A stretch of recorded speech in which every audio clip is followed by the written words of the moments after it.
సాయంకాలం మన ధ్యానం కొరకై జకర్యా గ్రంథం 10వ అధ్యాయం తీసుకుందాం.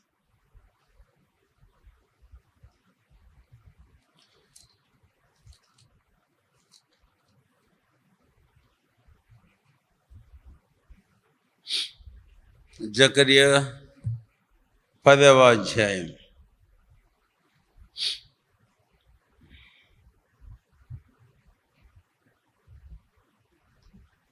మొదటి వచనం నుండి మార్చి చదువుకుందాం. కొన్ని వచనాలు.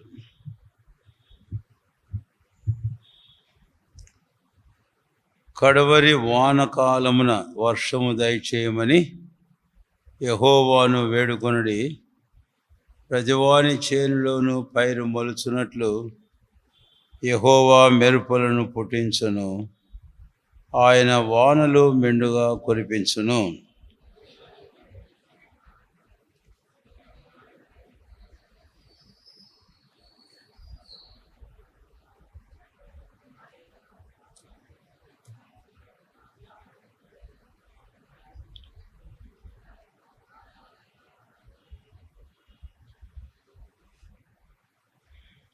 నా కోపాగ్ని మండుచు కాపర్ల మీద పడును. మేకలను నేను శిక్షించెదను. సైన్యములకు అధిపతియగు యెహోవా తన మందయగు యూదా వారిని దర్శించి వారిని తనకు రాజకీయములకు అశ్వముల వంటి వారినిగా చేయును.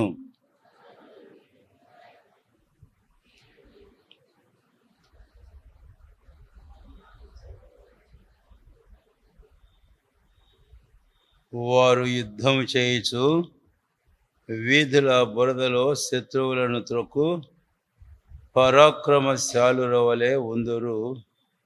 యెహోవా వారికి తోడయిండును గనుక వారు యుద్ధము చేయగా గుర్రములను ఎక్కువారు సిగ్గునందుదురు.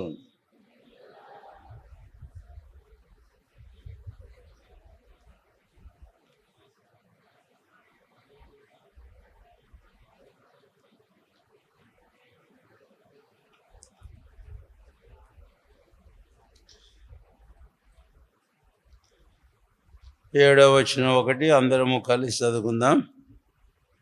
ఎఫ్రాయిము వారు బలాఢ్యుల వంటి వారగదురు.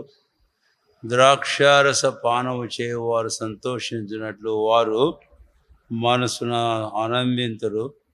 వారి బిడ్డలు దాన్ని చూచి ఆనందపడుదురు.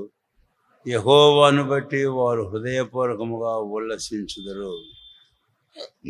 ప్రార్థన చేసుకుందాం. ప్రభు సహాయం కొరకాయ. ప్రియమైన మా తండ్రి, ఈ సాయంకాలం విశ్వాసంతో ప్రశస్తమైన మీ రక్త ప్రోక్షణ కింద మా తెచ్చుకుంటున్నాం. అనేకమైన మా హద్దుబాట్లు బలహీనతల్లో విశ్వాసంతో మీ పునరుత్థాన శక్తిని మేము కోరుకొనుచున్నాం. సాయం చేయము. పరిశుద్ధాత్మని యొక్క అభిషేకము మెండుగా మాకు అనుగ్రహించము. మేము ఒప్పుకొనుచున్నాం. ఈ సంగతిలో మేము ఎంత మాత్రం చాలవారం కామని మాకు సహాయం నీవే, మాకు చాలువాడవు నీవే. వాక్యం మీది, మాతో మాట్లాడువాడవు మీరే. పరిశుద్ధాత్మని మాకు అనుగ్రహించినందులకై మీకు ఎంతో వందనములు చెల్లిస్తూ ఈ సాయంకాలం ఈ భాగం యొక్క ధ్యానం మాకెంతో దీవెనకరంగా చేయము. ఇందు మీ కార్యములను మేము చూడగలిగినట్లు మా కన్నులను తెరుము, మా మనసులను తెరుము, మా గ్రహింపును మీరు వెలిగించు. యేసు నామమున అడుగుచున్నాము తండ్రి, ఆమేన్.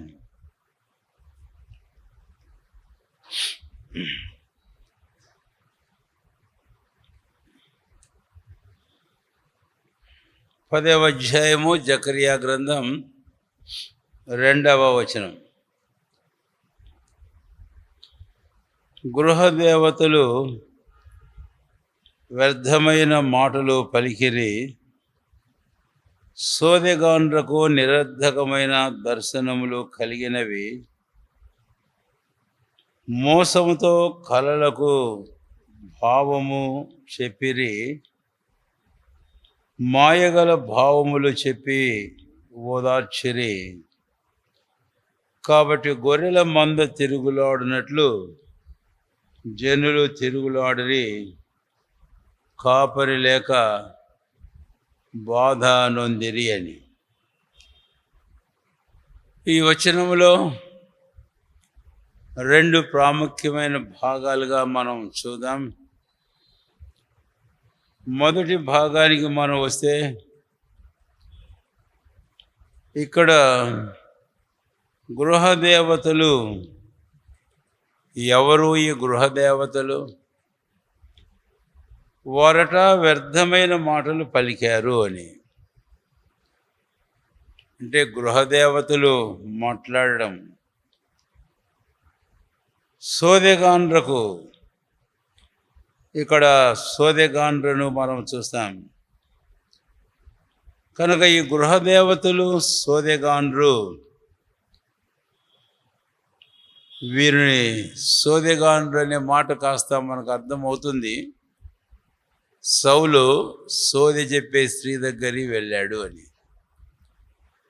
ఇలాగా సోదెగాండ్రకు వారిని బైబిల్లో ఆయా సందర్భాల్లో మనం చూస్తాం. అయితే గృహదేవతలు సోదెగాండ్రు వీరు ఎవరు అనంటే, వారు దేవుని ప్రజలైన ఇశ్రాయేలీలను మోసగించు వారికి సాదృశ్యము. వారికి సాదృశ్యము. అనేకులైన వారు ఉన్నారు. మన ప్రభు క్రొత్త నిబంధనకు వచ్చినప్పుడు మత్తయి సువార్త 24వ అధ్యాయంలో ఆ కొండ మీద కూర్చొని మాట్లాడేటప్పుడు చాలా సంగతులు చెప్పాడు. అబద్ధ ప్రవక్తలను, అబద్ధ బోధకులను వస్తారు అని, అద్భుతములు చేస్తారని, ఇంకా అనేక సంగతులు మనం చెప్పారు. కాబట్టి ఒక ప్రాముఖ్యమైన మాట ఏంటి అని అంటే, ఈ గృహదేవతలు, ఈ సోదెగాండ్రు ఇశ్రాయేలు ప్రజలను మోసగించువారు. ఈరోజు దేవుని ఇశ్రాయేలైన సంఘాన్ని కూడా మోసగించే పనివారు. అట్టి వారికి వీరు సాదృశ్యము.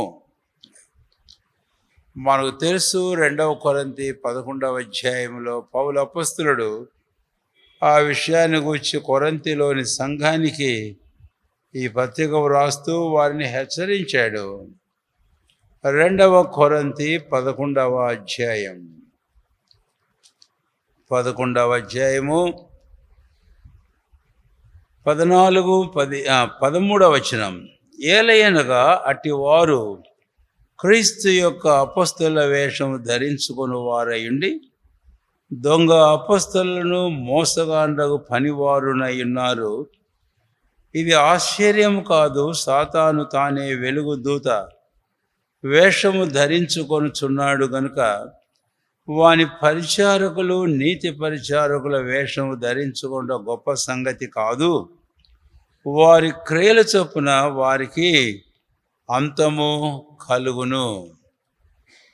కాబట్టి నాడు పాత నిబంధనలోనే కాదు, ఆ తర్వాత ఇశ్రాయేలు జనంగా విస్తరించిన ఆ దినాల్లో మాత్రమే కాదు, క్రొత్త నిబంధనలో కూడా దేవుని ఇశ్రాయేలు అనే వారిని, సంఘాన్ని పౌలు అపొస్తలులు హెచ్చరిస్తూ వ్రాసిన మాటలను ఇక్కడ మనము చూస్తాము అని. సరే, ఇప్పుడు గృహదేవతలు అన్నాడు కాబట్టి ఇక్కడ ఇంగ్లీష్లోనేమో ఐడల్స్ అని అన్నాడు, విగ్రహములు అని అన్నాడు. కనుక విగ్రహములు లేక గృహదేవతలు, గృహదేవతలే కరెక్ట్ పదం విగ్రహాలు అనే దానికంటే.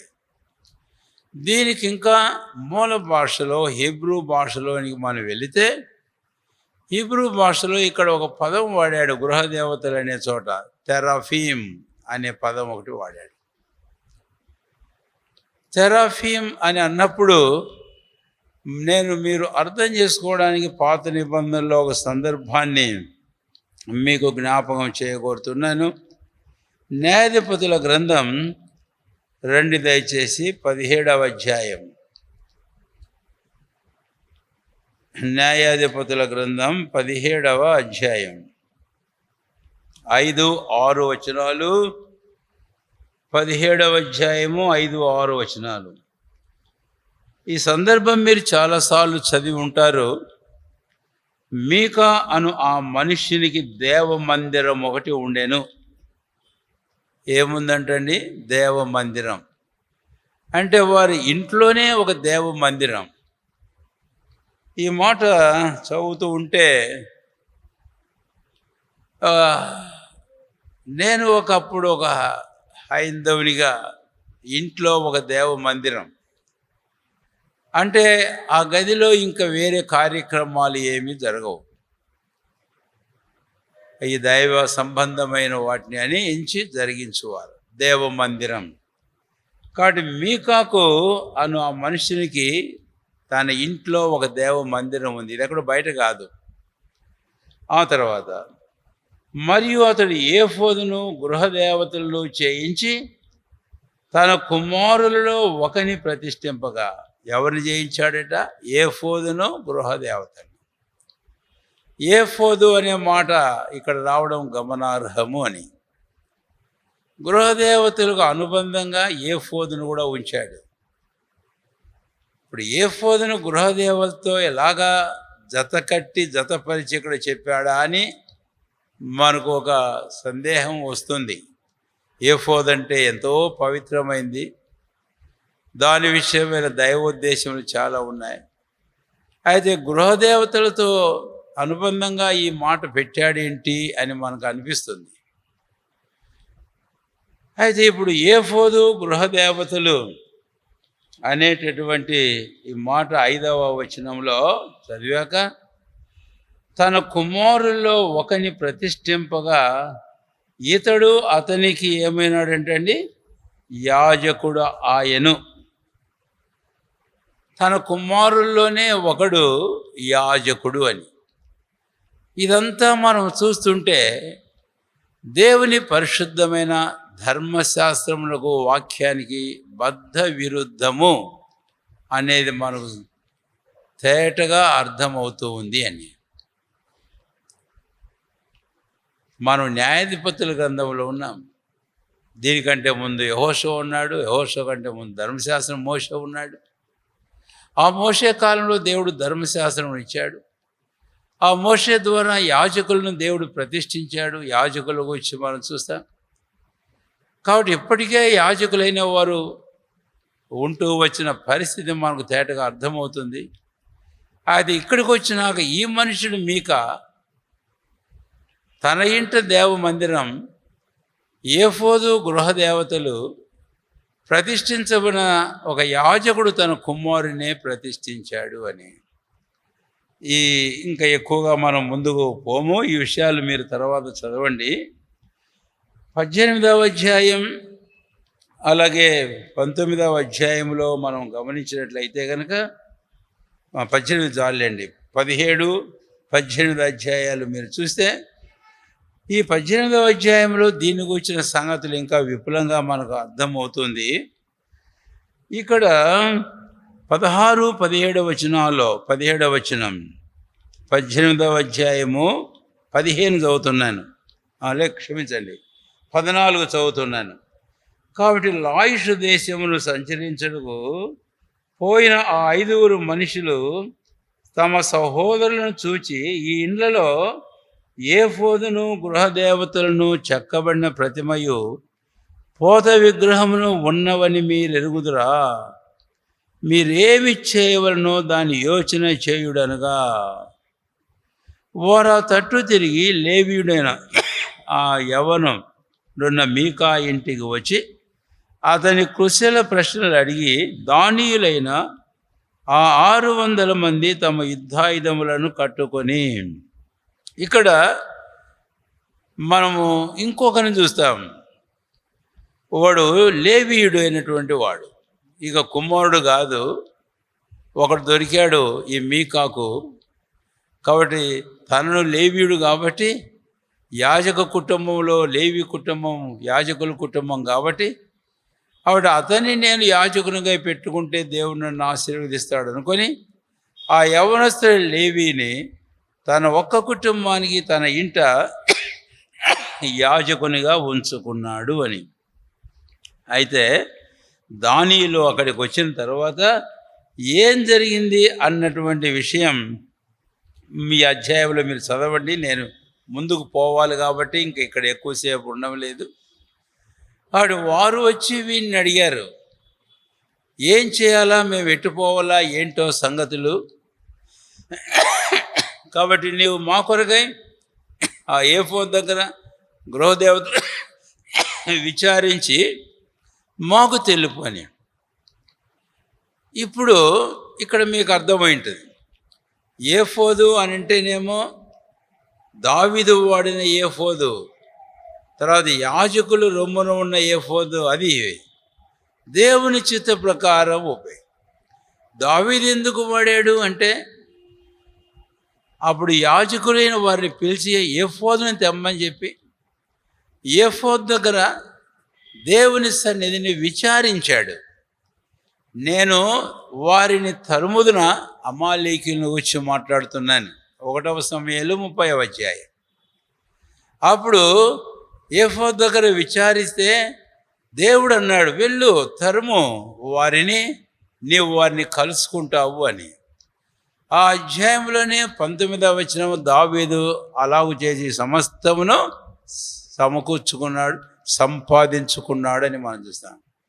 కాబట్టి ఏఫోదు గృహదేవతల యొక్క ఉద్దేశం ఏమిటి? ఏఫోదు యొక్క ఉద్దేశం మనం చెప్పుకున్నాం. ఇప్పుడు యాజకులు ఏఫోదు దావీదు వాడింది.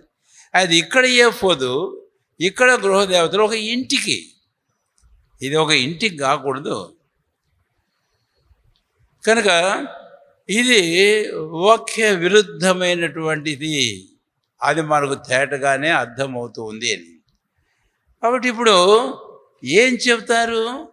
ఆ తర్వాత సోదెగానులు అనే వారిని గురించి కూడా మనం చదివాం కదా. వీళ్ళు ఏం చెప్తారు అంటే, దేవుని పరిశుద్ధమైన చిత్తముగా వారు ఏమాత్రం తెలియపరచలేరు, కానీ తమకు తోచిందేదో వారు చెప్తారు. కాబట్టి ఆ ప్రకారము చేశాడు ఆ మీకా, లేక ఇశ్రాయేలు. ఆ దినాల్లో ఆ సందర్భంలో మనకు పదే ఒక మాట చెప్పబడుతూ వచ్చింది, రాజు లేడు కాబట్టి ఇశ్రాయేలు అందరూ ఎవరికి తోచిన ప్రకారం వారు ఆ ప్రకారం వెళ్ళిపోయారు అని. ఇప్పుడు నేను మీకు ఇంకో సందర్భం జ్ఞాపకం చేస్తాను, అది కూడా ఇంకో సందర్భం, ఇంకా కొంచెం అర్థం చేసుకోవడానికి వీలుగా రండి దయచేసి. ఇప్పుడు మనం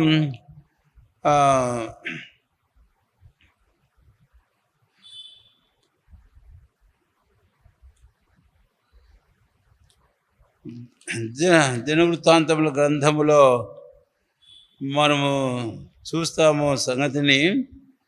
యెహోషాపాతు ఆహాబుతో కలిసి యుద్ధానికి పోదాము అని అనుకున్న ఆ సందర్భంలో వారు తెలుసుకుందాం దేవుని సన్నిధినే ప్రవక్తల ద్వారా దేవుడు మనతో ఏం మాట్లాడతాడు అని అప్పుడు వారిని పిలవడం జరిగింది అని. 2వ దినవృత్తాంతముల గ్రంథం 18వ అధ్యాయం, 2వ దినవృత్తాంతములు 18. ఇక్కడ కూడా మనము అంతా చదవలేము, కానీ అయితే 1 నుంచి 24 వచనాల వరకు మీరు చూడండి.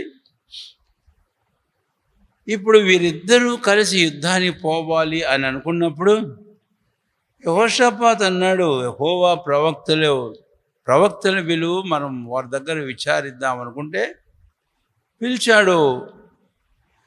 అయితే వారు యెహోవా ప్రవక్తలు కాదు అన్న సంగతి యెహోషాపాతు అర్థం చేసుకున్నాడు. అందుకని ఒక ప్రశ్న వేశాడు. ఏమని వేశాడు? 6వ వచనం, అయితే యెహోషాపాతు, మనం అడిగి విచారణ చేయుటకై వీరు తప్ప యెహోవా ప్రవక్తలో ఒకడైనను ఇచ్చట లేడా అని అడుగగా, అప్పుడు ఇశ్రాయేలు రాజు యెహోవా యొద్ద విచారణ చేయుటకు ఇమ్లా కుమారుడైన మీకాయా అని ఒకడు ఇచ్చట ఉన్నాడు. కాబట్టి యెహోవా ప్రవక్తల దగ్గర విచారించడం లేదు ఆహాబు, బయలు ప్రవక్తల దగ్గర విచారిస్తున్నారు. కాబట్టి ఆ ఏఫోదు గృహదేవతలు అంటే ఏంటో మీకు అర్థం కావడానికి ఈ సంగతులన్నీ ఉదాహరణగా మీ ముందు ఉంచుతున్నాను. అప్పుడు యోహాబు పెట్టుకున్న ప్రవక్తలందరూ ఏమన్నారు? వెళ్ళు, నువ్వు యుద్ధం చేస్తావు, నువ్వు గెలుస్తావు అంతా చెప్పారు. అయితే యెహోవా ప్రవక్త వచ్చి తాను చెప్పాడు. తాను చెబితే ఏమని చెప్పాడు? తాను రండి దయచేసి ఇశ్రాయేల్ మీకాయ నేను సరే 8వ 9వ వచనం. ఇశ్రాయేలు రాజును యూదా రాజు యెహోషాపాతును షోమ్రోను ఊరి గవిని దగ్గర కూర్చుండగా ప్రవక్తలందరూ ప్రవచించారు. 10వ వచనంలో ఫలానా వాడు ప్రవచించాడు. తర్వాత మీకాయ అని పిలుచకపోయిన దూత ప్రవక్తలు వచ్చి రాజు మాట వారి మాటలకు అనుకూలపరిచి మేల్నే ప్రవచించమనగా 12వ వచనం. అప్పుడు యెహోవా జీవముతోడు నేను అలాగూ చెప్పను, దేవుడు ఏమి సెలవిస్తాడో అదే నేను చెబుతాను అని అన్నాడు.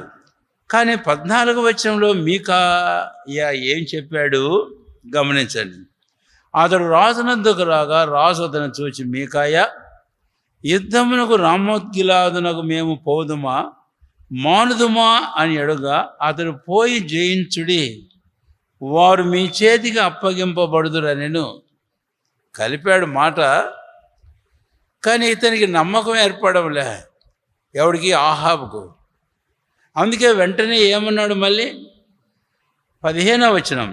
అప్పుడు రాజు యెహోవా నామమును బట్టి అబద్ధము కాక సత్యమే పలుకుమని నేను ఎన్ని మోర్లు నీ చేత ఒట్టు పెట్టించుకుందునని అతనితో అనగా. ఆహాబు రాజు అడిగాడు మళ్ళీ, అంటే మీకాయ అబద్ధం చెబుతున్నాడేనా? అంటే ఆ ప్రవక్త చెప్పిన ప్రకారమే ఈయన చెప్పాడు. వారు అడిగిన ప్రకారం ఆ ప్రవక్తల మాటలతో మీకాయ యెహోవా ప్రవక్త మాట కలిపాడు. కావాలని కాదు, కానీ ఊరికిని అలా చెప్పాడు. అయినా సరే ఆహాబ్ అంటాడు, అరే అబద్ధమే చెప్పొద్దు, నువ్వు సత్యం చెప్పని ఎన్నిసార్లు నీకు చెప్పాలంటే, పోయిన ప్రవక్తలందరూ చెప్పింది ఏంటో తనకు అర్థమైనట్టుంది. అప్పుడు సత్యం చెప్పాడు మీకాయ. సరే సత్యం చెప్పినప్పుడు ఇష్టపడ్డా? ఇష్టపడలే. ఆ సత్యం చెప్పిన సందర్భంలో ఒక మాట మనం 10వ అధ్యాయం తర్వాత వెళ్ళినప్పుడు వస్తుంది, అది జ్ఞాపకం చేస్తున్నాను. 16వ వచనం. అతడు కాపరి లేని గొర్రెల వలనే ఇశ్రాయేలు వారందరూ పర్వతాల మీద చెదిరిపోవడం చూచిదని, వీరికి యజమానుడు లేడనియు వీరిలో ప్రతివాడు తన తన ఇంటికి సమాధానంగా పోవాలని యెహోవా సెలవిచ్చి ఉన్నాడనిను. అప్పుడు రాజు ఇష్టపడాలిగా. 17వ వచనం. ఇశ్రాయేల్ రాజు ఇది విని యెహోషాపాతు ఇట్లా, ఇతడు కీడునే కానీ నా విషయమై మేలును ప్రవచింపుడని నేను నీతో చెప్పలేదా అని అనగా. మనకు తెలుసు ఇక్కడ ఏం జరిగిందో, ఇదంతా మీరు తర్వాత చూడండి. కనుక దేవుడు ఆ రాజు అహాబు ఓడిపోవునట్లుగా తన ప్రవక్తల నోట ఉంచిన అబద్ధపు మాట. మీకాయ సత్యమే పలికాడు. అయినా సరే అహాబు అతడు నాకు కీడు ఉద్దేశించున్నాడు అనుకున్నాడు. కాబట్టి ఏఫోదు గృహదేవతల ద్వారా ఈ అహాబు కనుక్కుంటున్నట్లు జకరియా గ్రంథంలో 10వ అధ్యాయము 2వ వచనంలో మనం చూస్తున్నాం. కాబట్టి వ్యర్థమైనటువంటి వాటిని వారు చెప్పేటటువంటి వారు అనే విషయం. ఇప్పుడు 2 ప్రాముఖ్యమైన పదాలు మనం క్రొత్త నిబంధనకు రాబోతూ ఉంటుండగా మీకు జ్ఞాపకం చేయాలి. ఈ ఇశ్రాయేల్ రాజు పలికినటువంటి ఆ మాటే మనం చూద్దాం. 15. యెహోవా నామమును బట్టి అబద్ధము గాక సత్యమే పలుకుమని. ఏంటండి 2 మాటలు? అబద్ధము, సత్యము అనే 2 మాటలు. కనుక జకర్యా గ్రంథం 10వ అధ్యాయము 2వ వచనంలో రాజులనే కాదు ఇశ్రాయేల్ ప్రజలను మోసగించున్నటువంటి గృహదేవతలు సోదెగాన్రు ఇలాంటి వారు. ఇప్పుడు మనకు తెలుసు, సౌలు వెళ్ళి సోదె చెప్పించుకున్నప్పుడు ఆ సోదె స్త్రీ దగ్గరికి వెళ్ళి, కర్ణపిశాచం గల స్త్రీ దగ్గరికి వెళ్ళినప్పుడు ఏం చెప్పింది? కాబట్టి ఇలాంటి సందర్భములు మనం చూస్తాం. అందుకని ప్రభువైన దేవుడు తన ప్రజలు ఈ ప్రకారం మోసగించబడుతూ ఉన్నారని ఎరిగి సోది చెప్పేవారు దేశంలో లేకుండా తరవమని చెప్పాడు దేవుడు. కానీ సౌలు కూడా అప్పని చేశాడు, కానీ మళ్ళీ దాని దగ్గరికి వెళ్ళాడు. కాబట్టి ఇక్కడ ఇశ్రాయేలు ప్రజలను మోసగించున్నటువంటి సాదృశ్యాలు ఆ ఏఫోదు గృహదేవతలు అనేటటువంటి విషయాన్ని మనము చూస్తున్నాం. ఇప్పుడు క్రొత్త నిబంధనకు మనం వచ్చినప్పుడు ఈ 2 పదాలు తీసుకొని మనం యోహాను సువార్త 8వ అధ్యాయానికి వెళ్దాం. యోహాను సువార్త 8వ అధ్యాయం 44 నుంచి 46 వచనాలు. ఈ సందర్భం ఇశ్రాయేలును గూర్చియే. 8వ అధ్యాయము 44 నుంచి 46 వరకు నేనే చదువుతాను, దయచేసి మీరు గమనించండి. మీ బైబిల్ తెరిచి, మీరు మీ తండ్రి అపవాది సంబంధులు, మీ తండ్రి దురాశలు నెరవేర్చగోరుచున్నారు. ఆది నుండి వాడు నరహంతకుడయుండి సత్యమందు నిలిచిన వాడు కాడు, వాని యందు సత్యమే లేదు. వాడు అబద్ధమాడినప్పుడు తన స్వభావమును అనుసరించే మాట్లాడును. వాడు అబద్ధికుడును, అబద్ధానికి జనకుడునై ఉన్నాడు. నేను సత్యమునే చెప్పుచున్నాను గనక మీరు నన్ను నమ్మరు. నా యందు పాపమున్నదని మీలో ఎవడు స్థాపించును? నేను సత్యము చెప్పుచున్న ఎడల మీరెందుకు నన్ను నమ్మరు? ఇక్కడ 2 పదాలు యేసు ప్రభు వారు పలికాడు. అబద్ధము, సత్యం అనే 2 పదాలు. ఇది ఎవరితో మాట్లాడాడు? అబ్రహాం సంతానం అని చెప్పే యూదా జనాంగంతోనే మాట్లాడాడు, ఇశ్రాయేలుతోనే మాట్లాడాడు. కాబట్టి పాత నిబంధనలో, క్రొత్త నిబంధనలో వీరు వారి పాపము, వారి మోసగించినటువంటి వారి పాపమును బట్టి వీరు ఏం చేశారు అనేది యెషయాలో కూడా ఒక చక్కని మాటను మనం చూస్తాం. వారు అబద్ధములను ఆశ్రయించిరి అన్నమాట. చూద్దామా అధ్యాయం. యెషయా గ్రంథము 30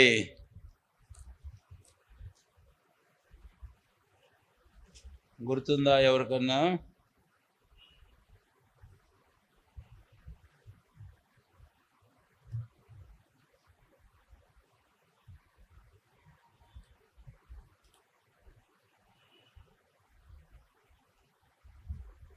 ఎవరికి గుర్తు రావడం లేదా?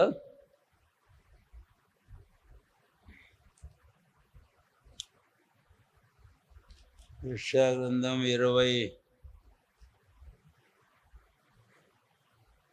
28వ అధ్యాయం 28వ అధ్యాయము 15వ వచనం. మేము మరణముతో నిబంధన చేసుకొంటిమి, పాతాళముతో ఏకమైతిమి.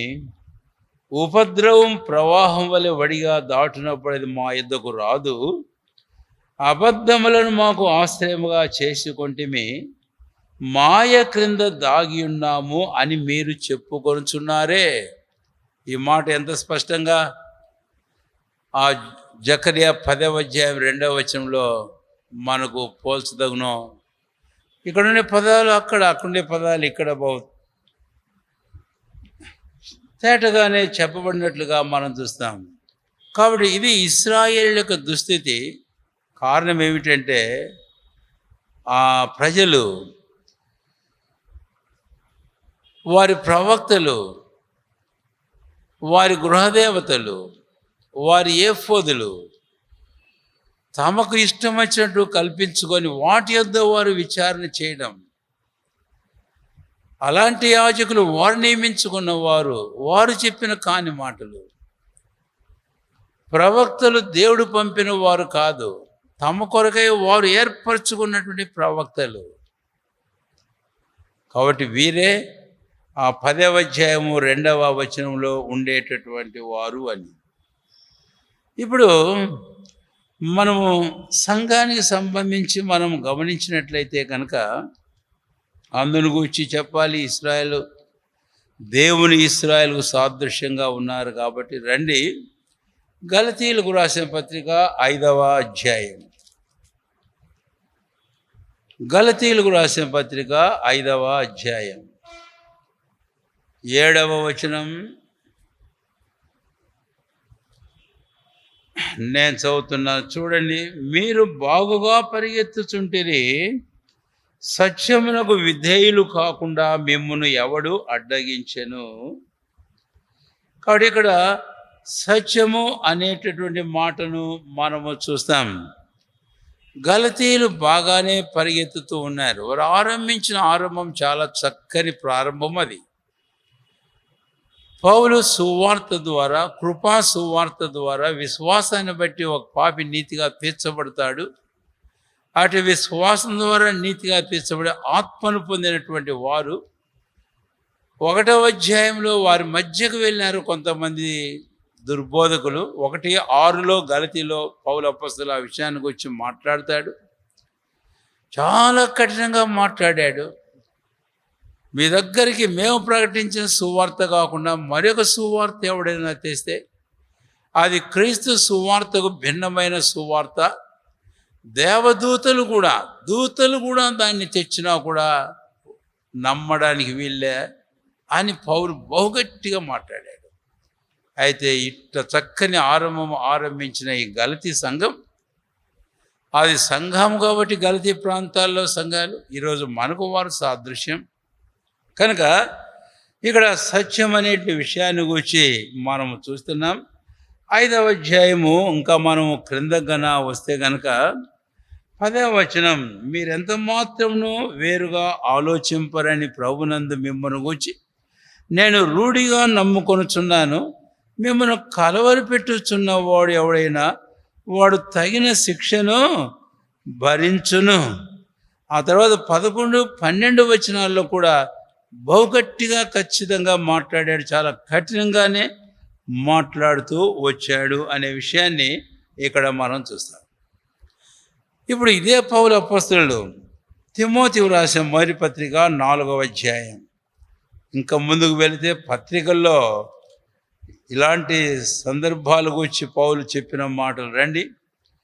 1వ తిమోతి 4వ అధ్యాయము 1వ వచనం, అయితే కడవరి దినములలో కొందరు అబద్ధికుల వేషధారణ వల్ల మోసపరచు ఆత్మల యందును దయ్యముల బోధ యందును లక్ష్యం ఉంచి విశ్వాస భ్రష్టులకు ఆత్మ తేటగా చెప్పుచూ ఉన్నాడు. ఈ మాట దయచేసి గమనించండి. కనుక ఇప్పుడు ఇక్కడ మనం గమనిస్తే అబద్ధికుల వేషధారణ వలన మోసపరచు ఆత్మలు, దయ్యముల బోధలు. ఇందాకనే 2వ కొరింథీ 11వ అధ్యాయం 13వ వచనం మీకు చెప్పాను.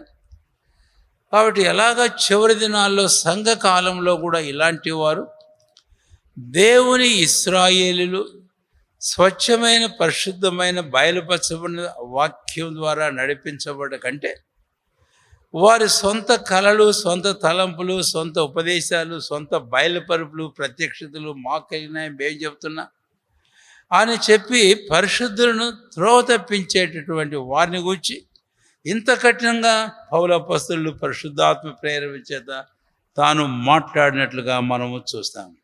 సరే, ఇప్పుడు 2 మాటలు చెప్పి నేను ఈ తలంపు దాటిపోతాను. ఇక ఇలాంటి వారిని గురించి ప్రభు క్రొత్త నిబంధనలో వాడాడు.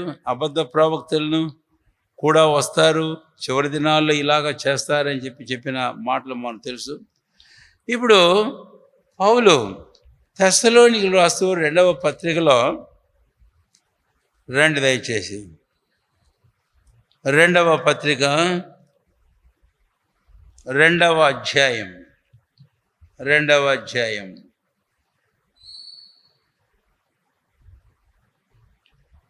ఇవి కూడా కొన్ని వచనాలు చదవాల్సి ఉంటాం, కానీ మనం 10వ వచనం నుంచి 11, 12 వచనాలు చదువుదాం చాలు. ఇందుచేత సత్యమును నమ్మక దుర్నీతి యందు అభిలాష గల వారందరూ శిక్షావిధి పొందుటకై అబద్ధమును నమ్మునట్లు మోసము చేయి శక్తిని దేవుడు వారికి పంపుచూ ఉన్నాడు అని. ఇక్కడ ఇశ్రాయేలు గురించి ఒక మాట చెప్పాల్సింది కాదనం. ఇది సంఘానికి రాశాడు పౌలు అపోస్తలుడు తెస్సలోనికలో. ఈరోజు చాలామంది ఇలాగ చెప్పడం, ఈ సంగతులు నమ్మతగని సంగతులు చెప్పడం, వాక్యానుసారం కానిటువంటి సంగతులు చెప్పడం, వారు చెప్పడం, విన్నవారు నమ్మటం, ఇదంతా ఏమిటి అనే విషయానికన్నా వస్తే కనుక దేవుడు ఏం చేశాడంట? సత్యమును నమ్మక, సత్యాన్ని నమ్మడం లేదు, సత్యమును వినడానికి ఇష్టం లేదు, నమ్మడము లేదు. అందుకని దేవుడు ఏం చేశాడంటాడు? ఆయన అబద్ధమును నమ్మునట్లు మోసం చేసే శక్తిని దేవుడు వారికి. ఇలాంటి వారి పరిస్థితి ఏమవుతుంది అది తర్వాత తలంపులో మనం చూద్దాం. ఇది సంఘానికి వచ్చిన సంగతులు. అయితే ఈ 2వ తెస్సలోనిక పత్రిక 2వ అధ్యాయంలోని ఈ సంగతులు పౌలు అపోస్తలుడు ఒక వ్యక్తిని గురించి, ఒక్కరిని గురించి మాట్లాడుతున్నాడు. వాడెవడు? వాడు ధర్మ విరోధి, వాడు క్రీస్తు విరోధి అని. అది ఇశ్రాయేలుతో ఆరంభించాము ఈ తలంపు, వారితో ముగిద్దాం. వీడిని వారు నమ్ముతారు అనే విషయం బైబిల్లో మనకు తేటగానే ఉంది. క్రీస్తు విరోధి సంఘం ఎత్తబడిన తర్వాత వాడు బయలుపరచబడినప్పుడు ఇశ్రాయేలీలు వీడు మెస్సియా అని చెప్పేసి వారు నమ్మితే 3.5 సంవత్సరాలు వారు సత్యం నమ్మలేదు, కాబట్టి అబద్ధాన్ని నమ్మారు. నమ్మునట్లు మోసపరుచు ఆత్మలు వారి మీదికి పంపబడింది. అది వారు పాపమును బట్టి. కాబట్టి 3.5 సంవత్సరాలు నమ్మాక తర్వాత అర్థం చేసుకుంటారు. అప్పటికే చాలా నష్టం జరిగిపోతుంది, తర్వాత కూడా చాలా నష్టం జరిగింది. కాబట్టి ఇదంతటి కారణము ఏమిటి అనంటే 2 పదాలు ముఖ్యంగా మనం చూస్తూ వచ్చాం. ఒకటి సత్యము, రెండవది అబద్ధము. కాబట్టి ఆ ఏఫోదు గృహదేవతలు సోదె చెప్పేవారు చెప్పే సంగతులన్నీ అబద్ధములు. ఆహాబు మీకాయతో అన్నాడు, సత్యమే చెప్పమంటే నీవెందుకు అబద్ధం చెబుతావు? అబద్ధం చెబితేనేమో అది సత్యం అనుకుంటాడు, సత్యం చెబితేనేమో ఇది అబద్ధం అనుకుంటాడు, నమ్మడు. కారణం ఏంటంటే మోసపచ్చు ఆత్మ. మనకు తెలుసు ఆ సందర్భంలో పలానోడిని ఎవడు మోసగిస్తాడు, వాడు యుద్ధానికి పోయి నశించినట్లుగా అంటే అప్పుడు ఒక ఆత్మ వచ్చి అప్పుడు అన్నాడంటే ఏమని దేవునితో, నేను వెళ్ళి వారి ప్రవక్తల నోట అబద్ధమాడు ఆత్మగా ఉంటానంటే అప్పుడు అన్నాడు, అవును నువ్వైతే వెళ్ళి జయిస్తావు అని పోను. కాబట్టి ఈ సంగతి నేను ఇంతటితో రాబోతున్నాను. ఇక కాబట్టి ఈ చివరి దినాల్లో లేదు, నేను ఇశ్రాయేలు గురించి పాత నిబంధనలో ఒక మాట చెప్పాలనుకున్నాను కదా. యిర్మీయా గ్రంథం రండి దయచేసి అక్కడ ఈ తలంపు ముగిద్దాం. 14వ అధ్యాయం యిర్మీయా గ్రంథం. ఈ జకర్యా 10:2లో ఉండేటటువంటి అలాంటి మాటలు ఇక్కడ మనం చూస్తాం.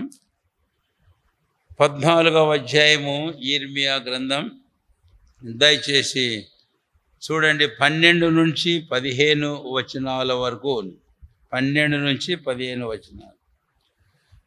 వారు లేదు సరేలేండి, 13, 14 వెళ్దాం. 13, 14. అందుకు నేను, అయ్యో ప్రభువైన యెహోవా, మీరు ఖడ్గము చూడరు, మీకు క్షేమము కలగదు. ఈ చోటను నేను స్థిరమైన సమాధానం మీకు ఇచ్చదని ప్రవక్తలు వారితో చెప్పుచున్నారని నేననగా. యిర్మీయా ప్రవక్తలు చెప్పే మాట విని చాలా బాధనుంది. అయ్యా వారు ఇలాగంటున్నారు, మీరేంటి 12వ వచనంలో ఖడ్గం వలన, క్షామం వలన, తెగులు వలన వారిని నాశనం చేస్తారని మీరు అంటుంటే, వారి ప్రవక్తలేమో 13వ వచనంలో మీరు ఖడ్గము చూడరు, మీకు క్షామం కలగదు, నేను స్థిరమైన సమాధానం మీకు ఇచ్చిన ప్రవక్తలు చెబుతున్నారే.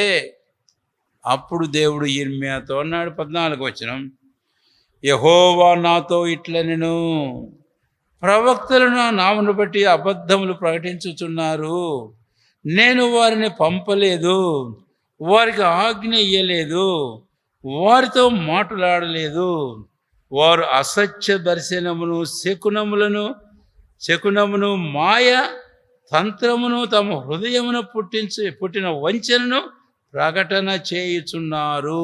ఇది జకర్యా 10:2. సరే, మనము ఎక్కువ సందర్భాలు చూచాము, లేఖనాల్లో ఆయా భాగాలు మనం చూచాం. ఇప్పుడు ఇది నాడు ఇశ్రాయేలు, నేడు దేవుని ఇశ్రాయేలు ప్రజల విషయంలో కూడా వాస్తవంగా జరుగుతున్నాయి. అందుకనే దేవుని ప్రజలనేది సత్యము ఏమిటి అనే సంగతి స్పష్టంగా అర్థం చేసుకొని ఆ ప్రకారం నడుచుకోకపోతే మనము భ్రమపరచబడిన వారమై మోసగించబడి ఆత్మీయంగా మా జీవితంలో నష్టపడతాం. మనం నష్టపడతాము. ఇశ్రాయేలు జనాంగాలు అదే మనం చూడబోతున్న తర్వాత నష్టం చేసిన వారికి కూడా తీవ్రమైన నష్టమే ఉండబోతుంది అని. జకర్యా గ్రంథం 10వ అధ్యాయం.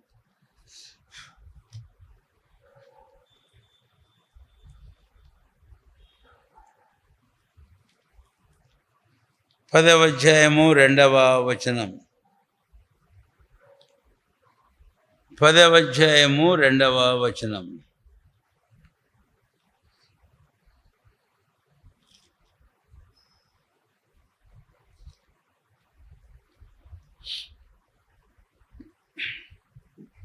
చివరి భాగం చదువుతాను నేను, గమనించండి. మాయగల భావములు చెప్పి ఓదార్చిరి, కానీ అది ఓదార్పు కాదు, అది వారికి వ్యధ, అది వారికి బాధే, అది సత్యమైన ఓదార్పు కాదు.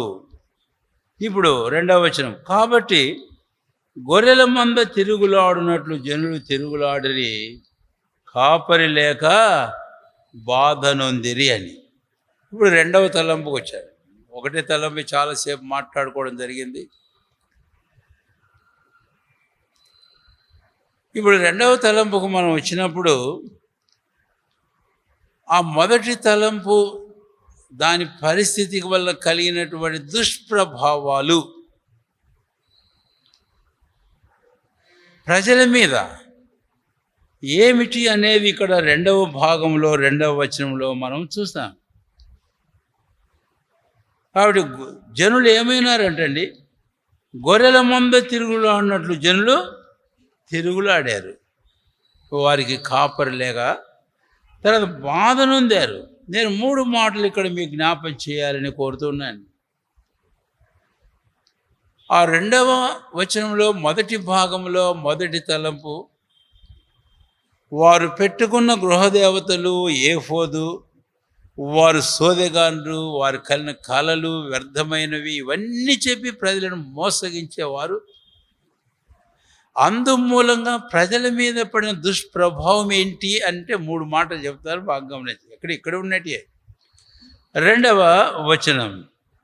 మొదటిది, వారికి ఎవరు లేరట, కాపరి లేడు. 2వ వచనంలో చివరిలో ఉంది, వారికి కాపరి లేడు. ఆ తర్వాత 2వ మాట ఏమిటి అని అంటే, గొర్రెల మంద తిరుగులాడినట్లు జనులు తిరుగులాడిరి. ఇంకా వాళ్ళ ఇష్టం, కాపరి లేని గొర్రెల సంగతి. 3వ మాట ఏంటి అంటే, వారు బాధ నొందిరి. ఈ 3 మాటలు దయచేసి గమనించండి. They are the dire consequences of that deception by the deceiving people. మోసగించే ప్రజల వలన, మోసపరచబడిన ప్రజల జీవితాలలో దాని దుష్ప్రభావము ఫలితాలు ఇలా ఉంటాయి. ఆ మూడింటిని మళ్ళీ నేను పలుకుతున్నాను. ఒకటి, వారికి కాపరి లేడు. లేకపోతే అది మనకు తెలుగు బైబిల్లో చివరిలో ఉంది కాబట్టి అట్లే చెప్తాను. వారు గొర్రెలు దారి తప్పి తిరిగినట్లుగా తిరుగుతున్నారు. తర్వాత వారు బాధను అందుతున్నారు. వారికి కాపరి లేడు. 3 మాటలు దయచేసి మీరు వెనక ముందు ఎట్ట పెట్టుకుంటారు పెట్టుకోవచ్చు, కానీ 3 మాటలు మన ప్రభు చెప్పాడు కదా. మత్తయి సువార్త 9వ అధ్యాయం 36వ వచనం మనందరికీ బాగా తెలుసు. జన సమూహములు ఆయన దగ్గరికి వచ్చినప్పుడు వారిని చూచి యేసుప్రభు వారు ఏమన్నాడు? ఆయన వారి మీద కనికరపడి వారు కాపరి లేని గొర్రెల వలె విసిగి చెదరి ఉన్నందున వారి మీద కనికరపడి. కాబట్టి కాపరి లేని గొర్రెలు, తర్వాత వారు విసిగిపోయినారు, బాధ నొందుతున్నారు, వారికి నెమ్మది ఎంత మాత్రం లేదు. They are troubled. ఇది వారి పరిస్థితి అని. ఇప్పుడు కాపరి లేని ప్రజలను గురించి మనం ఇందాక 2వ దినవృత్తాంతం 18వ అధ్యాయంలో చదివిన భాగానికి వస్తే ఒక్క మాట నేను జ్ఞాపం చేస్తాను. అది మనం చదివాము ఇందాకనే. 2వ దినవృత్తాంతం 18వ అధ్యాయము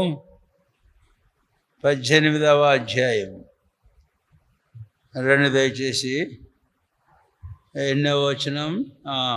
16వ వచనం అండి. 16వ వచనం. అప్పుడు మీకాయా యెహోవా ప్రవక్త అసలు సత్యాన్ని చెబుతూ ఈ మాట అన్నాడు. అతడు కాపరి లేని గొర్రెల వలనే ఇశ్రాయేలు వారు ఉన్నారు.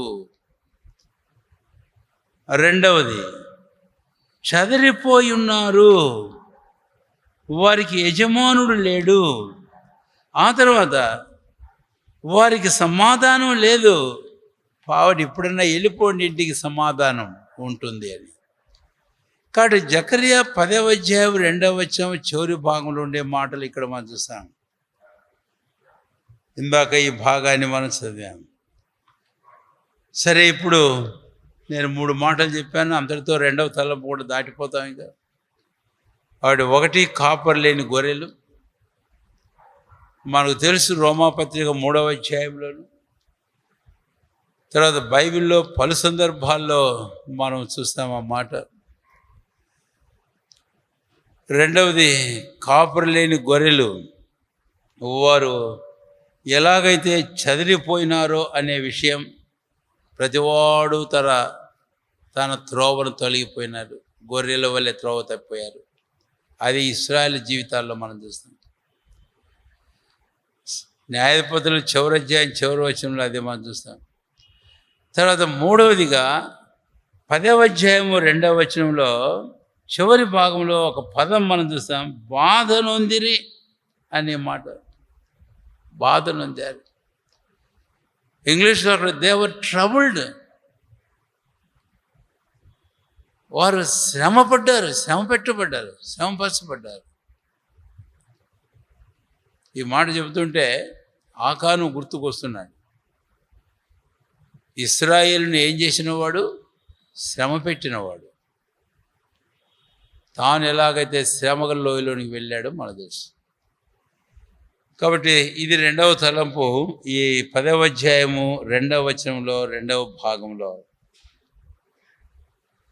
ఇప్పుడు మరొక మాటకు మనం వెళ్దాం. ఈరోజు కూడా మన జీవితాలలో చూద్దాం. తర్వాత ఒక మాట ఉంది. అయితే సరైనటువంటి కాపరత్వం కింద మనం ఉండకుండా మన జీవితంలో ఉన్నప్పుడు కాపరి లేని గొర్రెలమే. రెండవది, దాని మూలంగా మన జీవితాల్లో, ఆత్మీయ జీవితంలో అటు ఇటు, ఆ గాలికి ఈ గాలికి కొనిపోయే పరిస్థితులు ఎఫెసీ పత్రిక 4వ అధ్యాయంలో మనం చూస్తాం, 14వ వచనంలో. ఆ తర్వాత మన జీవితాల్లో సరైన నాయకత్వం, కాపురత్వం క్రింద ఉండని కారణం చేత అటు ఇటు కొట్టబడము చెల్లాచెదిరి కావడమే మాత్రమే కాదు, నిలకడ స్థిరమైన స్థితి లేకుండా పోవడమే కాకుండా ఆత్మీయ జీవితంలో భౌతికంగా కూడా బాధ అనుభవించవలసిన పరిస్థితులు మనం అర్థం చేసుకోవాలి. 3వ తలంపు వెళ్దాం. 10వ అధ్యాయము జకర్యా గ్రంథం. జకర్యా 10వ అధ్యాయం. 10వ అధ్యాయము జకర్యా గ్రంథం.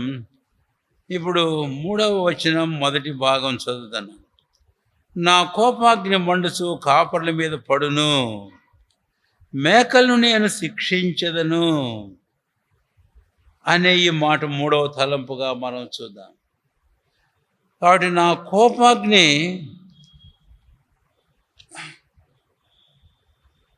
కోపాగ్ని మండుచు కాపర్ల మీద పడుతుంది, మేకలను నేను ఇదేంటిది?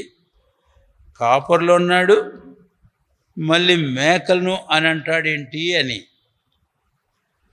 సరే, ఇప్పుడు ఈ తలంపు మేకలు అంటే మనకు కింద ఒకటి వేసే ఒక మాట రాశాడు, చూసారా మార్జిన్లో? నాయకులను అని రాశాడు. కాబట్టి కాపరులు నాయకులే, నాయకులు కాపరులే. కాబట్టి ఇశ్రాయేలు ప్రజల జీవితాలలో ఈ పరిస్థితిని మనం గమనించినప్పుడు ఈ తలంపుకు రాగా, అప్పటికి వారికి సరైనటువంటి నాయకులు లేరు, సరైన కాపర్లు వారికి లేరు. ఇందాకనే మనం చెప్పుకున్నాం, అబద్ధ ప్రవక్తలు, గృహదేవతలు, స్వదే చెప్పేవారు, ఇలాంటి వారి యొక్క ఆధ్వర్యంలో వారు నడుస్తూ ఉన్నారు. కాబట్టి ఇప్పుడు ఈ 3వ తలంపును మనం చూస్తే అలాంటి వారికి కలిగే శిక్ష, ఆ కాపర్లకు, ఆ నాయకులకు ప్రభు పంపించే శిక్షను గురించి ఈ 3వ భాగంలో మనము చూస్తాము అని. అవును, వాస్తవంగానే. ఇప్పుడు మనం ఈ సందర్భాన్ని క్రొత్త నిబంధన కూడా చేద్దాం. నాడు వారికి కలిగిన శిక్షలు, నేడు ఇంకా వారికి కలుగుతున్న శిక్షలు, తర్వాత భవిష్యత్తులో వారికి కలగబో శిక్షలు, ఇలాంటి వాటి ద్వారా మనకు చాలా ఉన్నాయి. నాయకులైన వారికి, వారి ప్రవక్తలకు, వారి కాపర్లకు యేసుకేలు గ్రంథం 34వ అధ్యాయానికి వెళ్తే ఇంకా చాలా ఘోరంగా, కఠినంగా ప్రభు అయిన దేవుడు ప్రవక్త అయిన యేసుకేలు ద్వారా మాట్లాడాడు. అయితే ఇప్పుడు మనం ఈ సందర్భాన్ని క్రొత్త నిబంధనకు వెళ్దాం తీసుకొని రండి. గలతీయులు రాసిన పత్రిక, ఇందాకనే ఆ భాగం చదివాం. అయితే విశేషంగా ఈ 3వ తలంపు కొరకై ఒక మాట నొక్కి ఒక్కానించాల్సింది కాబట్టి 10వ వచనానికి మళ్ళీ వస్తున్నాం. మిమ్మను కలవరపెట్టుచున్న వాడు ఎవడైనను వాడు తగిన శిక్షను భరించును.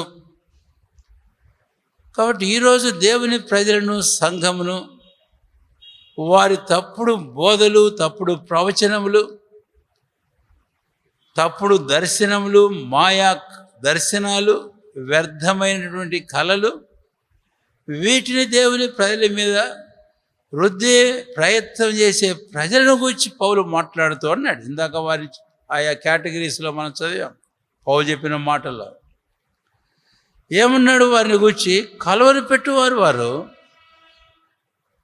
తగిన శిక్షను వారు భరిస్తారు అని అంటూ, కిందకు వస్తే 12లో ఇంకో మాట అంటాడు, మిమ్మల్ని కలవరపెట్టు వారు తమ్మును తాము ఛేదించుకొనుట మేలు.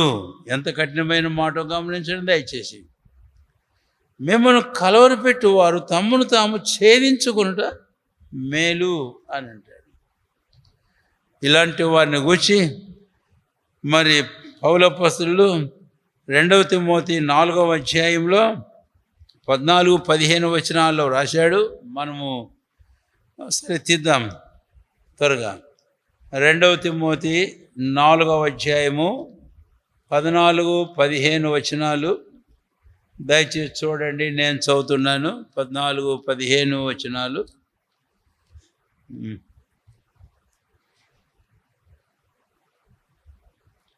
అలెగ్జాంద్రు అను కంచెనివాడు నాకు చాలా కీడు చేసెను.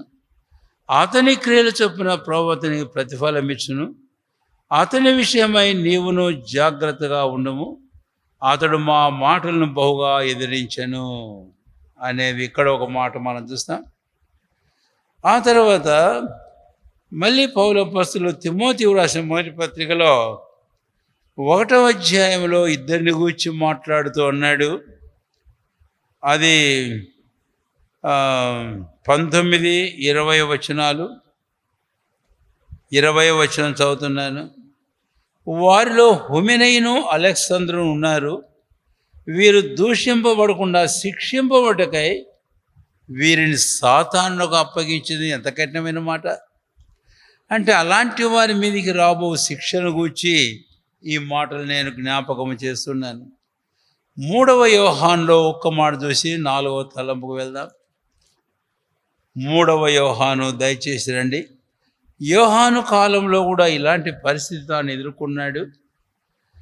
9 నుంచి, నేను సంఘములో ఒక సంగతి వ్రాసితిని, అయితే వారిలో ప్రధానత్వం కోరుకున్న దేయోత్రేఫే మమ్మను అంగీకరించట్లేదు. వాడు మమ్మను గూర్చి చెడ్డ మాట వదలచ్చు, అది చాలినట్టుగా సహోదరులను తానే చేర్చుకొనగా వారిని చేర్చుకొని మనసు గల వారిని కూడా ఆటంకపరచు సంఘంలో నుండి వారిని వెలివేయుచున్నాడు. అందుచేత నేను వచ్చినప్పుడు వాడు చేయించిన క్రియలను జ్ఞాపకము చేసుకొందును. ఇలాంటి సందర్భాలు మనం చూస్తాం. అంటే వీరు కాపరులు, నాయకుల మీదకి వచ్చే శిక్షల గురించి నేను మీతో ఈ మాటలు పంచుకుంటూ వచ్చాను. అందుకనే నాయకులైన వారు, కాపరులైన వారు, బోధకులైన వారు కడు జాగ్రత్త కలిగి ఉండమనేది కూడా చాలా ప్రాముఖ్యమైన విషయం. నేను ఒక మాట చెప్పాను, వారికి ఇప్పుడు ఎవరు లేరని చెప్పాను. వారికి కాపరులు ఏమాత్రమును లేరు అని చెప్పి. ఇప్పుడు 4వ తలంపుకి వెళ్ళినప్పుడు ఒక మాట దీనికి అనుబంధంగా మీకు జ్ఞాపం చేస్తాను, దయచేసి గమనిస్తూ ఉండాలని మనవి చేస్తున్నాను. జకర్యా గ్రంథం 10వ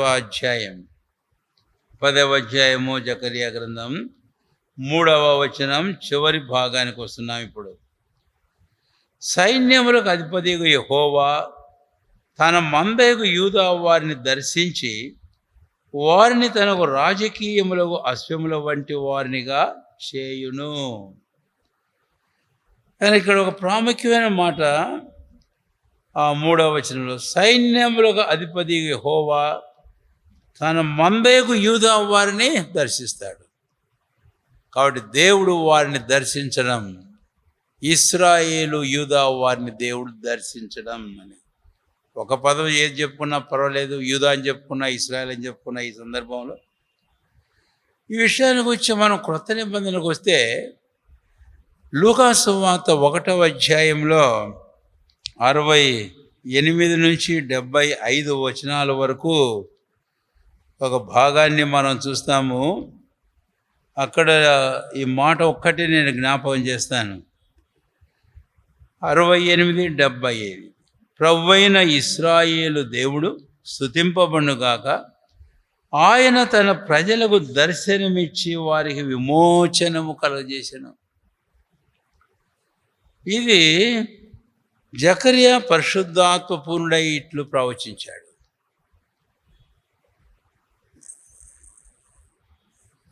ఇది జకర్యా ఎలిజబెతులు దేవుడు అనుగ్రహించిన కుమారుడు యోహాను. అయితే ఈయన ఇంకా ఎవరిని గురించి మాట్లాడాడు అంటే తర్వాత 6 నెలలకు రాబోతున్నాడు శిశువైన ప్రభువైన క్రీస్తుని గురించి మాట్లాడాడు. నిజమే. అందుకనే చివరికి మనం వచ్చినా కూడా ఆ భాగంలో 79 ఆ చిన్న మాట జ్ఞాపం చేస్తున్నాను. ఆ మహావాత్సల్యమును బట్టి పైనుండి ఆయన మనకు అరుణోదయ దర్శనమును అనుగ్రహించెను. అరుణోదయ దర్శనం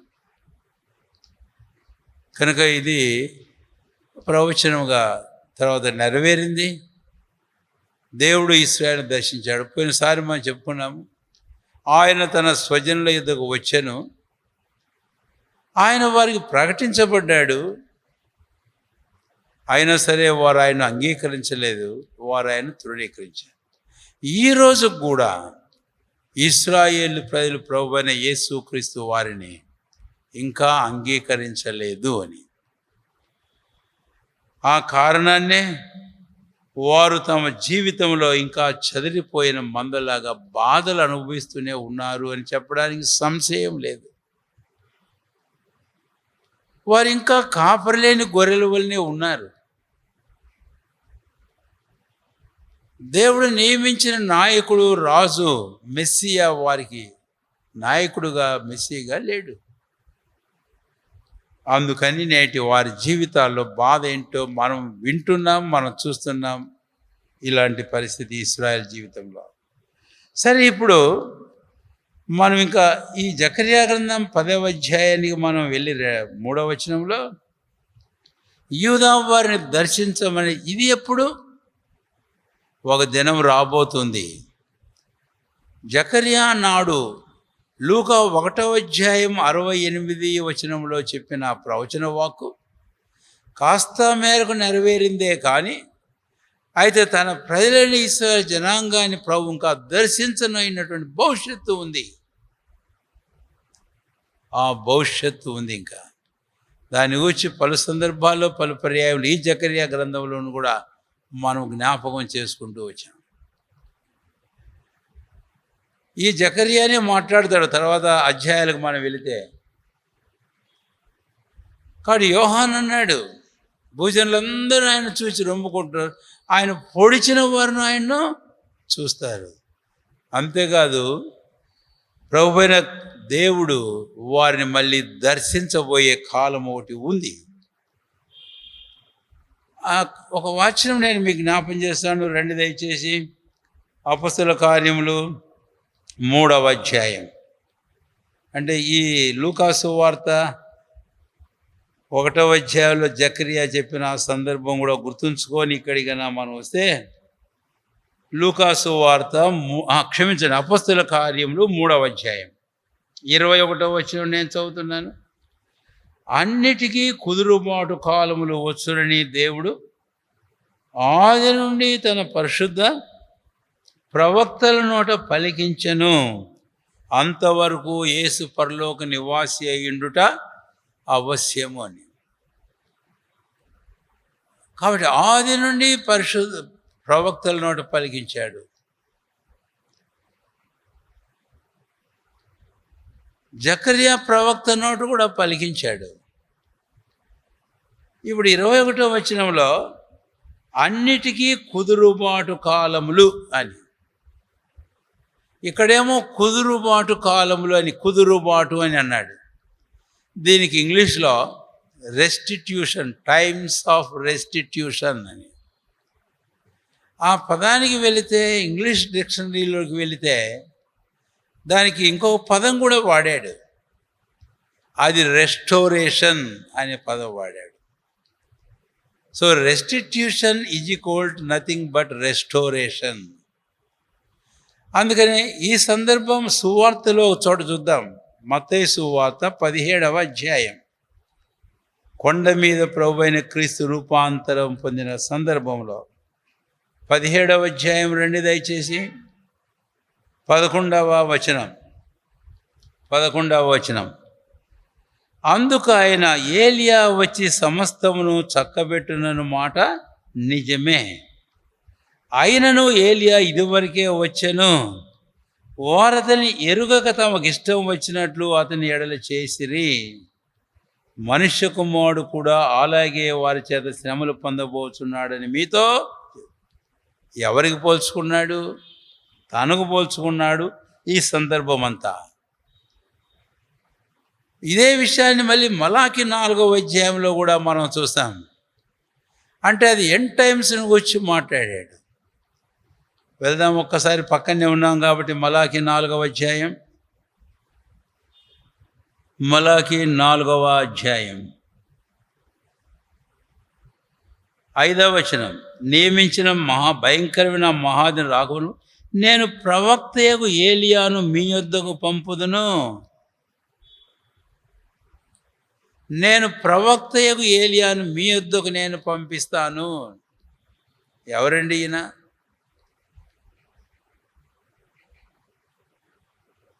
ఇక్కడ ఒక దినానికి వచ్చి మాట్లాడుతున్నాడు. ఈ ఏలియా ఎవరైనా అర్థం చేసుకోవాలంటే నియమింపబోవు దినమున అన్నటువంటి మాట. ఏ దినము ఆ దినము 4వ అధ్యాయం 1వ వచనం, రాబోవు దినము అందరినీ కాల్చివేయునని ఏలియా దినాల్లో జరగలేదు కదా. ఆ తర్వాత అక్కడ మనం గమనించినట్లయితే కనుక 2వ వచనంలో, నా నామమందు భయభక్తులు మీకు నీతి సూర్యుడు ఉదయించును, ఆ దినం ఈ దినం. కాబట్టి ఇది ఇశ్రాయేలుకు ప్రభు అయిన దేవుడు అనుగ్రహించబో దర్శనం.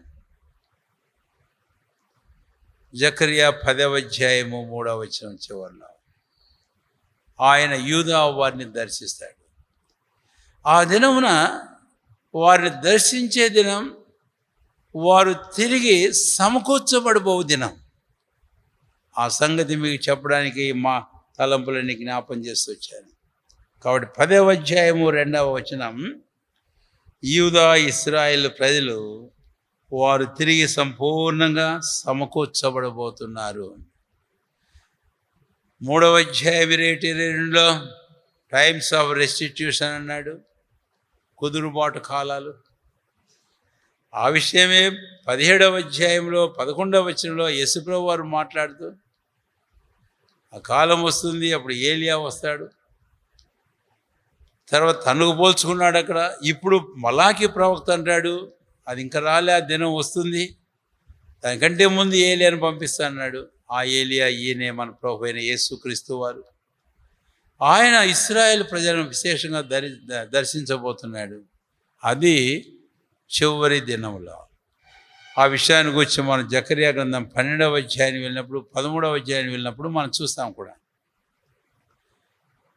అప్పుడు అందరూ ఆయన్ని చూచి ఏకకుమారుని గురించి ప్రలాపించినట్లు ప్రతి కుటుంబం కూడా ప్రలాపించే దినం అది. ఆ దినం వారు తిరిగి సమకూర్చబడబోయే దినం.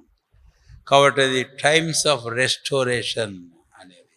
ఇది 4వ తలంపు 10వ అధ్యాయం 3వ వచనంలో. నేను ఇందాక నాయకుల గురించి ఒక మాట తర్వాత చెబుతానని మీకు అన్నాను. ఆ టయానికి ఇప్పుడు ఏమవుతుందంటే, ఈ సోదెగానులంతా ఇంతకాలం వారిని వేధించారే, బాధించారే, వారి బాధకు, వారి శ్రమలకు, వారి హింసలకు కారణమైనారే. ఈ ఏఫోదు, గృహదేవతలు, మాయా సోదెగాన్లు, మాయ కళ్ళు, దర్శనాలు కని చెప్పినట్టు వారందరూ ఇక వారు ఎవ్వరూ ఉండరు. అందుకే అన్నాడు, నేను వారిని శిక్షిస్తాను, వారికి కనపడరు, వారు నాశనం అయిపోతారు. ఆ తర్వాత దేవుడు వారు ఆ నాయకులందరినీ తొలగించాక ఇంకొక నాయకుడిని ఇస్తాడు. ఇంకొక నాయకులను ఆయన వరకు ఏర్పడు. అందుకనే యెషయా గ్రంథం 1వ అధ్యాయము 26వ వచనం ఒక వాక్యం ఇలాగుంది, పూర్వమున్నట్లుగా నేను మరలా మీకు ఎవరిని ఇస్తానన్నాడు. యెషయా 1వ అధ్యాయము 26వ వచనం. అందుకనే సమకూర్పు, రెస్టోరేషన్ అన్నప్పుడు ఇది కూడా రెస్టోర్ అవుతుంది. యెషయా గ్రంథం 1వ అధ్యాయము 26వ వచనం, మొదట నుండినట్లు నీకు న్యాయాధిపతులను మరలా ఇచ్చేదను, ఆదిలో నుండినట్లు నీకు ఆలోచనకర్తలను మరలా నియమించదును, అప్పుడు నీతిగల పట్టణమనియు నమ్మకమైన నగరనియు నీకు పేరు. ప్రజలకు ఆ పేరు పెట్టబడబోతుంది, పట్టణానికి కాదు. ఎప్పుడు ఆ దినంలో ప్రభు అయిన దేవుడు మొదట ఉండినట్లు, ఆదిలో ఉండినట్లు మళ్ళీ వాళ్ళకు నాయకులను వారికి ఇస్తాడట. ఇది 1000 ఏళ్ల పాలన. ప్రభు అయిన క్రీస్తు రాజ్యమేలుతూ ఉంటుండగా ఆయనతో పాటు ఏలుబడి చేసేడు వారిని గురించి మాట్లాడాడు అని చెప్పాలి. మత్తయి సువార్త 19వ అధ్యాయంలో పేతురు అడిగాడు, అంతా వదిలిపెట్టి నేను మిమ్మల్ని వెంబడిస్తున్నా, మాకేం దొరుకుతుంది అంటే ప్రభు చెప్పాడు, ప్రపంచ పునరుజ్జనమందు మీరు 12 సింహాసనాల మీద కూర్చొని మీరు ఏలుబడి తీర్పు తీస్తారు. అంటే ఆయన రాజరికం ఏలుబడి కింద, ఆయనతో పాటు ఇక్కడ 12 మంది శిష్యులు వచ్చి తేటగానే చెప్పాడు. ఇక మనకు అర్థమవుతుంది, ఇంకా ఎవరెవరో మనకు తెలియదు. కాబట్టి అలాంటి వారందరి నాయకత్వంలో ఈ ప్రపంచం యావత్తు ఉండబోతుంది. ఇశ్రాయేల్ జనాంగం అలాగా ఉండబోతున్నారు. కాబట్టే అప్పుడు ఇక నీతి, సమాధానము అనే విషయాన్ని మనం చూస్తాం. బాధ నొందిన ప్రజలు ఇక వారి బాధ నివారణ అవుతుంది. చివరి తలంపుకు వెళ్ళి మనం ముగించేద్దాం. 10వ అధ్యాయము జకర్యా గ్రంథం 3వ వచనం చివరి భాగం. యూదా వారిని తనకు రాజకీయములో అశ్వముల వంటి వారినిగా చేయును. నేను ఆ మధ్యలో కొన్ని పదాలు దాటిపోయి బైపాస్ చేసి నేను చదివాను, మళ్ళీ అలాగే చదువుతాను. ఇప్పుడు కూడా గమనించండి. యూదా వారిని తనకు రాజకీయములకు అశ్వముల వంటి వారినిగా చేయును అనే ఈ మాట. రాజకీయముల వంటి అశ్వములుగా నేను వారిని చేస్తాను అంటే ఎవరు యూదా వారు? ముందు వచనాల్లో వారిని గురించి ఏమన్నాడండి ఆయన? వారిని గురించి ఏమన్నాడు? మనం చదివాం కదా. మంద అనే మాట 2వ వచనంలో మధ్యలో గొర్రెల మంద తిరుగులాడినట్లు జనులు తిరుగులాడింది. తన జనాన్ని గురించి గొర్రెల మంద అన్నాడు. ప్రభువైన క్రీస్తు రక్షించడానికి లోకానికి ఎత్తించినప్పుడు యోహాను సువార్త 10వ అధ్యాయంలో నా గొర్రెలు అని అన్నాడు. యేసుకేలు 34వ అధ్యాయం చివరి వచనంలో నా గొర్రెలకు మీరు మనుషులు అని అన్నాడు. కాబట్టి అది ఇశ్రాయేలు జనాంగాన్ని గురించి విశేషంగాను, నా దొడ్డివి కాని వేరు గొర్రెలని అన్నప్పుడు అన్ని జనాంగాల గురించి వారి రక్షణ గురించి మాట్లాడాడు. సరే, మంచిదే. కాబట్టి ఇశ్రాయేలీలు ఈ దినాల్లో కానీ సంఘం లూకాసు వార్త 12వ అధ్యాయం 32వ వచనంలో చిన్న మంద భయపడుకుడి, మీకు రాజ్యం అనుగ్రహించు తండ్రికి ఇష్టమైంది. ఎవరికి పోల్చాడు? ఇశ్రాయేలును, దేవుని ఇశ్రాయేలును దేనికి పోల్చాడు అని అంటే గొర్రెల మందకు పోల్చాడు. గొర్రె ఎంత బలహీనమైందో మనకు తెలుసు. అయితే ఇప్పుడు దీన్ని అర్థం చేసుకోవడానికి అక్కడ వాడిన మరొక పదం, ఆ ఇశ్రాయేలు యూదా గొర్రెల వంటి వారిని, నా గొర్రెలను నేను ఏంగా చేయబోతున్నాను. 3వ వచనం చివరి భాగం, వారిని తనకు రాజకీయములు అశ్వముల వంటి వారినిగా చేయుదును. రాయల్ హార్సెస్ అంటే రాజకీయములకు అశ్వములు అంటే ఎలాగుంటాయి రాజాశ్వములు? ఎస్తేరు గ్రంథంలో చదువుతాం, ఇంకా చాలా చోట్ల సొలొమోను యొక్క రథాలను, గుర్రాలకు వచ్చి మనం చదువుతాము. మరి మనకు తెలుసు, అది 1వ రాజులు 10వ అధ్యాయంలో చాలా గుర్రాలను, చాలా రథాలను సమకూర్చుకున్నాడు. కాబట్టి ఒక దేశం యొక్క గుర్రములు, ఆ రథములు వారి యొక్క బలాన్ని చూపిస్తున్నాయి, వారి శక్తిని మనకు చూపిస్తున్నాయి. నేను ఈ మాట క్లుప్తంగా ముగిస్తాను. ప్రభుత్వం మీద మళ్ళీ రావాల్సి ఉంటాం ఈ అధ్యాయానికి. ఈరోజు దేవుని ఇశ్రాయేలుని గురించి మనం గమనిస్తే ప్రపంచానికి వారు కొంత భయం పుట్టించే ప్రజలుగా కనపడుతున్నారు. జస్ట్ నిన్ననో ఏమో జరిగిన సంఘటన మీరు చదివారండి, లేక విన్నారా? ఏం జరిగింది అంటే ఖతార్లో, అంటే దోహా, ఖతార్ దేశం దోహా దాని రాజనగర్, అక్కడ హమాసుకు సంబంధించిన కొంతమంది నేతలు కూర్చొని ఒక ఇంట్లో వారు సమావేశం జరుపుకుంటున్నారు ఏదో తీర్మానాల విషయంలో. ఆ నేతలు వీళ్ళ హిట్ లిస్ట్లో ఉన్నారు. ఈ సంగతి తెలుసుకొని సరిగ్గా ఆ ఇంటి మీదకి వెళ్ళి ఆ 5-6 చంపారు. పక్క ఇంటికి మళ్ళీ ఒక చిన్న తూచిపుల్ల కూడా తగలకుండా. అంటే వారు బలహీనంగా కనపడుతున్నారే కానీ ఈ దినాల పరిస్థితి దేవుడు వారు బలపరుస్తున్నాడు.